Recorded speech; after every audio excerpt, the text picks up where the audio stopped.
सभी खबरों से जुड़ी किसी भी छोटी या बड़ी अपडेट को पाने के लिए सब्सक्राइब करें हमारे चैनल खबरी चौखट को और किसी भी नोटिफिकेशन को पाने के लिए बेल आइकन को दबाना न भूलें, क्योंकि हम रखते हैं चप्पे चप्पे पर नजर। केंद्र सरकार के नए हिट एंड रन कानून के खिलाफ ट्रक, डंपर और बस चालक सड़कों पर उतर आए हैं। सब्जी, पेट्रोल, डीजल जैसी बुनियादी चीजों की सप्लाई करने वाले ट्रांसपोर्ट सेवाएं ठप पड़ती हुई नजर आ रही हैं। देश के अलग अलग शहरों में लोग परेशान हो रहे हैं। पब्लिक ट्रांसपोर्ट का इस्तेमाल करने वाले लोग घंटों तक बस स्टॉप पर बसों का इंतजार कर रहे हैं, लेकिन उन्हें कोई पब्लिक ट्रांसपोर्ट वाहन नहीं मिल रहा। पेट्रोल डीजल की सप्लाई भी बाधित होने के कारण कई पेट्रोल पंपों में ईंधन खत्म होने की बात सामने आ रही है, जिसके बाद पेट्रोल पंप और गैस स्टेशन पर ईंधन भरवाने वाले वाहनों की कतार देखी जा रही है। दरअसल केंद्र सरकार ने हिट एंड रन को लेकर एक नया कानून बनाया है, जिसके तहत अगर कोई ट्रक या डंपर चालक किसी को कुचलकर भागता है तो उसे 10 साल की सजा होगी। इसके अलावा 7 लाख रुपए जुर्माना भी देना होगा। पहले इस मामले में कुछ ही दिनों में आरोपी ड्राइवर को जमानत मिल जाती थी और वो पुलिस थाने में ही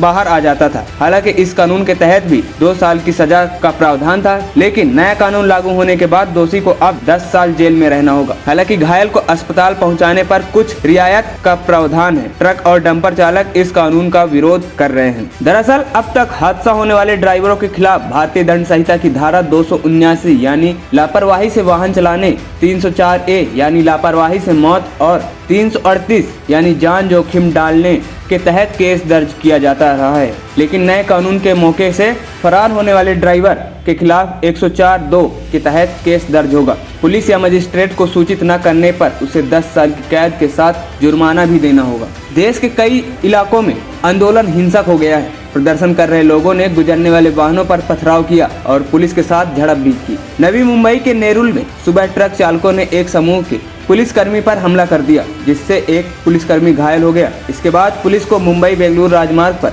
जमा भीड़ को तितर बितर करने के लिए बल प्रयोग करना पड़ा। ट्रक चालकों ने ठाणे जिले में मीरा भाईंदर इलाके में मुंबई अहमदाबाद राजमार्ग पर यातायात अवरुद्ध करने की कोशिश की और पुलिस कर्मियों के साथ पथराव किया, जिसमें एक पुलिसकर्मी घायल हो गया। पथराव में पुलिस का वाहन क्षतिग्रस्त हो गए। वहीं सोलापुर, कोल्हापुर, नागपुर और गोंदिया जिलों में भी सड़क नाकाबंदी विरोध प्रदर्शन किया गया।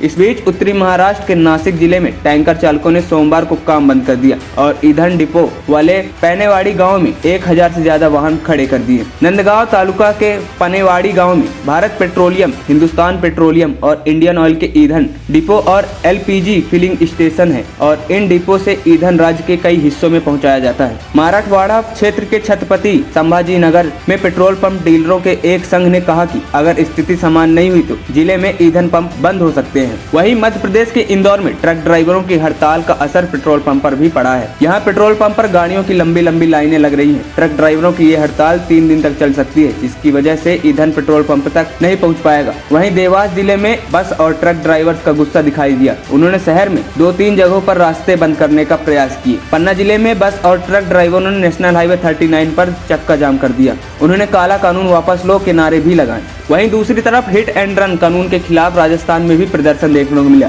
हनुमानगढ़ जिले में भी ट्रक और बस ड्राइवरों ने सड़क पर उतर आए। उन्होंने हाईवे जाम कर इस कानून का विरोध जताया। इसके बाद ड्राइवर जिला कलेक्ट्रेट पहुंचे, जहां उन्होंने सरकार और प्रशासन को कड़ी चेतावनी भी दी। हालांकि हड़ताल में अब तक बड़े ट्रांसपोर्ट एसोसिएशन शामिल नहीं हुए। इस मुद्दे को लेकर 1:30 बजे देश के अलग अलग हिस्सों से ट्रांसपोर्ट संगठन के लोग ऑनलाइन बैठक करेंगे। इसके बाद दिल्ली चेम्सफोर्ड क्लब में 3:30 बजे प्रेस कॉन्फ्रेंस के लिए फैसले की जानकारी दी जाएगी। फिलहाल हड़ताल को लेकर सभी संगठन एक राय नहीं है। All India Motors and goods transport संगठन ने फिलहाल हड़ताल से किनारा किया है।